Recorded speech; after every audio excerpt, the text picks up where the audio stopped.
सावधान, मां लक्ष्मी ने स्वयं कहा है, अगर घर की ये 5 चीज किसी को दे दी जाए तो धन संपत्ति ही नहीं, सुख शांति भी सदा के लिए छिन जाएगी।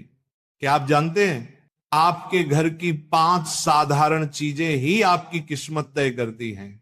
मां लक्ष्मी ने चेतावनी दी है, गलती से भी इन्हें दान कर दिया तो घर में आ जाएगी भयंकर गरीबी।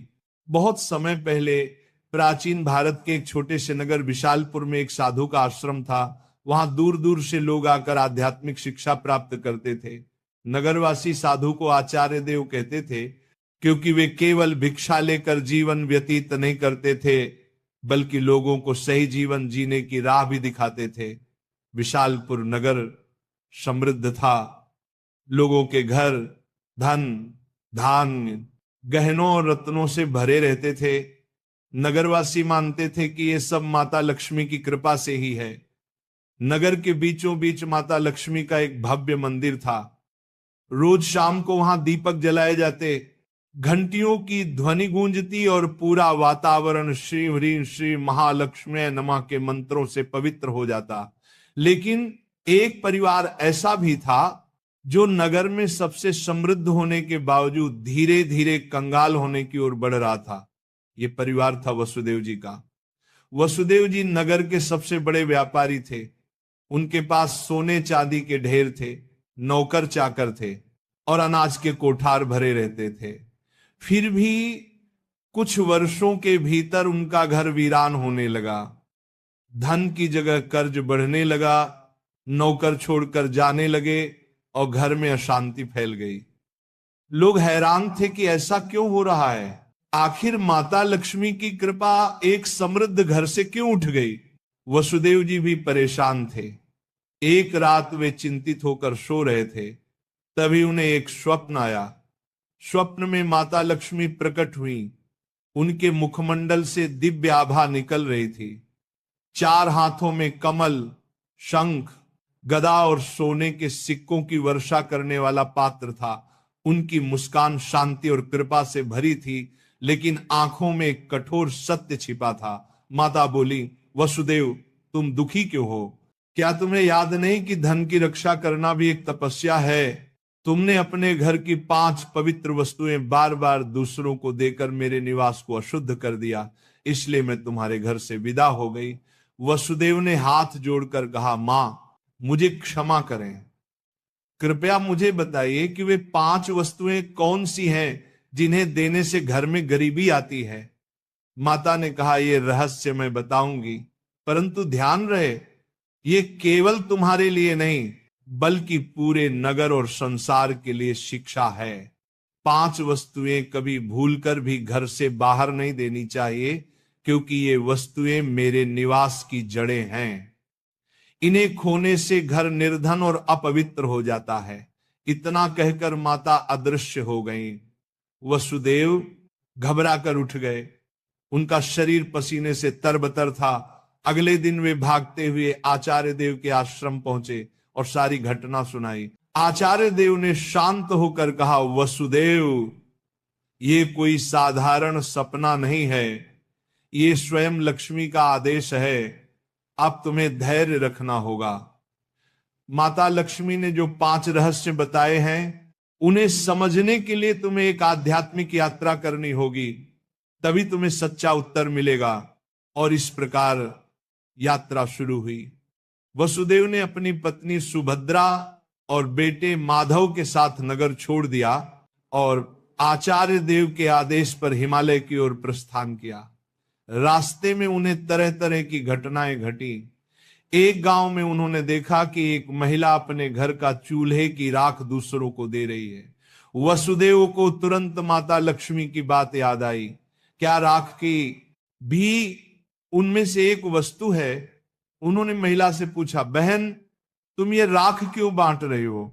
महिला ने कहा, महाराज लोग मानते हैं कि राख खेत में डालने से फसल अच्छी होती है। वसुदेव ने सोचा, लेकिन यही तो गलती है। चूल्हे की राख घर के भोजन और अग्नि का प्रतीक है। इसे बाहर देने से घर की उन्नति रुक जाती है। यात्रा आगे बढ़ी। वसुदेव, सुभद्रा और माधव पहाड़ों की कठिन राह से गुजर रहे थे। एक रात वे एक आश्रम पहुंचे। वहां एक वृद्ध साध्वी ध्यान में लीन थी।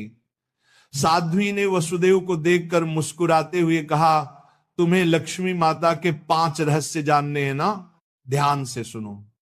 ये पहली वस्तु है चूल्हे की राख। इसे किसी को मत दो, ये घर की लक्ष्मी को बाहर कर देती है। वसुदेव ने प्रणाम किया और रहस्य को याद कर लिया। दूसरे दिन वे आगे बढ़े। एक गांव में देखा कि लोग अपने घर से झाड़ू निकालकर दूसरों को दे रहे। वसुदेव ने आश्चर्य से पूछा, तुम लोग ऐसा क्यों करते हो? एक युवक बोला, हम मानते हैं कि पुराना झाड़ू देने से दरिद्रता चली जाती है। लेकिन तभी आकाश में गड़गड़ाहट हुई, जैसे स्वयं माता लक्ष्मी बोल रही हो, मूर्खों, झाड़ू लक्ष्मी का निवास है। ये घर की स्वच्छता और समृद्धि का प्रतीक है। इसे बाहर देने से लक्ष्मी घर से चली जाती है। वसुदेव को दूसरी वस्तु का भी रहस्य मिल गया, झाड़ू। तीसरा रहस्य उन्हें एक कुटिया में मिला। वहां एक वृद्ध साधक बैठे थे। उनके सामने दीपक जल रहा था। साधक ने कहा, बेटा, घर का जलता हुआ दीपक या उससे जली हुई लौ कभी किसी को मत दो। ये घर की ज्योति और आयु का प्रतीक है। इसे देने से सुख शांति चली जाती है। वसुदेव ने तीसरी वस्तु भी जान ली। आगे चलते चलते वे एक गांव पहुंचे। वहां एक परिवार ने अपने घर का नमक पड़ोसियों को उधार दिया। उसी रात उस परिवार के यहां कलह मच गई। साध्वी ने समझाया, नमक रिश्तों की मिठास और स्थिरता का प्रतीक है। घर का नमक देना लक्ष्मी को अपमानित करना है। अब वसुदेव को चौथी वस्तु भी मिल गई, नमक। अंततः हिमालय के पास एक गुफा में तप करते एक योगी ने अंतिम रहस्य बताया। योगी बोले, वसुदेव, 5वीं वस्तु है कपड़े का कोना या पल्लू। महिलाएं अक्सर पुराने कपड़े का पल्लू काट कर दे देती हैं, लेकिन यही स्त्री की लक्ष्मी और घर की मर्यादा का प्रतीक है। इसे देना घर के भाग्य को काटना है। अब 5 वस्तुएं स्पष्ट थी। पहला, चूल्हे की राख। दूसरा, झाड़ू। तीसरा, जलता दीपक। चौथा, नमक। 5वां, कपड़े का कोना।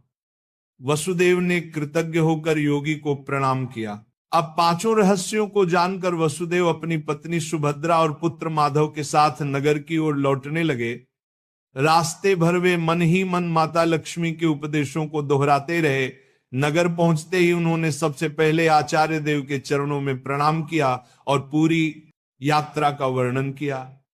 आचार्य देव ने मुस्कुराकर कहा, वसुदेव, तुम्हें अब सच्चा ज्ञान मिल गया है। इन रहस्यों को केवल अपने तक सीमित मत रखना, बल्कि नगरवासियों को भी बताओ, ताकि वे भी लक्ष्मी के अपमान से बच सके। आचार्य देव की आज्ञा पाकर वसुदेव ने नगर के बीचों बीच सभा बुलाई। सभा में नगर के लोग बड़ी संख्या में उपस्थित हुए। वसुदेव ने हाथ जोड़कर कहा, बंधुओं, मैं स्वयं अपनी गलतियों के कारण निर्धनता और कष्ट का भागी बना। माता लक्ष्मी ने मुझे स्वप्न में दर्शन दिए और बताया कि 5 वस्तुएं कभी घर से बाहर नहीं देनी चाहिए। इतना कहकर उन्होंने क्रम से सब समझाया। पहली वस्तु है चूल्हे की राख, दूसरी झाड़ू, तीसरी जलता दीपक, चौथी नमक और 5वीं कपड़े का कोना। लोगों ने आश्चर्य और श्रद्धा से यह बातें सुनी। तभी आकाश में एक दिव्य प्रकाश फैला और माता लक्ष्मी स्वयं प्रकट हुई। उनके प्रकट होते ही वातावरण में सुगंध फैल गई। मंदिरों की घंटियां अपने आप बज उठी और लोग भाव विभोर होकर उनके चरणों में झुक गए। माता बोली, वसुदेव ने जो कहा वह सत्य है। तुम सब जान लो कि ये 5 वस्तुएं मेरे निवास की जड़ हैं। जो इन्हें बाहर देता है वह अपने ही घर से मुझे विदा करता है। ये कहते ही माता ने वसुदेव के घर की ओर हाथ उठाया और देखते ही देखते उनके घर में फिर से समृद्धि लौट आई। कोठार भर गए, नौकर लौट आए और पूरे घर में शांति का वास हो गया। नगर के लोग ये चमत्कार देखकर स्तब्ध रह गए और माता लक्ष्मी के जयकारे करने लगे। नगर में अब यह शिक्षा फैल गई कि कोई भी व्यक्ति घर की 5 वस्तुएं बाहर न दे। लोग अपने घरों में सावधानी रखने लगे। पहले जो लोग अंधविश्वास में पड़कर झाड़ू, राख, नमक या दीपक दूसरों को दे देते थे, उन्होंने ये सब बंद कर दिया। नगर में धीरे धीरे हर घर में समृद्धि लौटने लगी। लोग समझ गए कि लक्ष्मी केवल सोने, चांदी या धन में ही नहीं, बल्कि घर की पवित्रता, भोजन, स्वच्छता और मर्यादा में भी रहती है। वसुदेव अब नगर में आदर्श बन गए। वे धनवान तो थे ही, पर अब उन्होंने अपने धन को धर्म और सेवा में लगाना शुरू किया। उन्होंने गरीबों के लिए अन्न क्षेत्र बनवाया, परंतु घर की 5 वस्तुएं देने से हमेशा इनकार करते। जो भी उनसे ये चीजें मांगता वह विनम्रता से कह देते, भाई ये माता लक्ष्मी की मर्यादा है, इन्हें देने से मेरे ही नहीं तुम्हारे घर की भी समृद्धि घट जाएगी। लोगों ने भी इस शिक्षा को हृदय से स्वीकार कर लिया। समय बीतने पर नगर विशालपुर दूर दूर तक प्रसिद्ध हुआ कि वहां न तो कोई निर्धन रहता है और न ही किसी के घर में कलह होती है। ये सब केवल माता लक्ष्मी की शिक्षा का परिणाम था।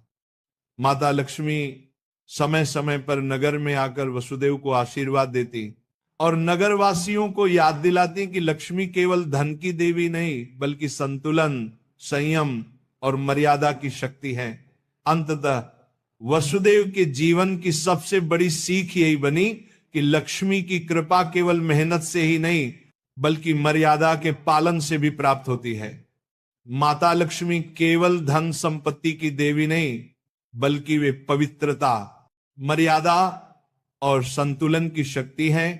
घर की समृद्धि बनाए रखने के लिए मेहनत और सदाचार के साथ साथ मर्यादा का पालन भी आवश्यक है। चूल्हे की राख, झाड़ू, जलता दीपक, नमक और कपड़े का कोना, ये 5 चीजें लक्ष्मी का निवास मानी जाती हैं। इन्हें घर से बाहर देने का अर्थ है लक्ष्मी को स्वयं विदा करना।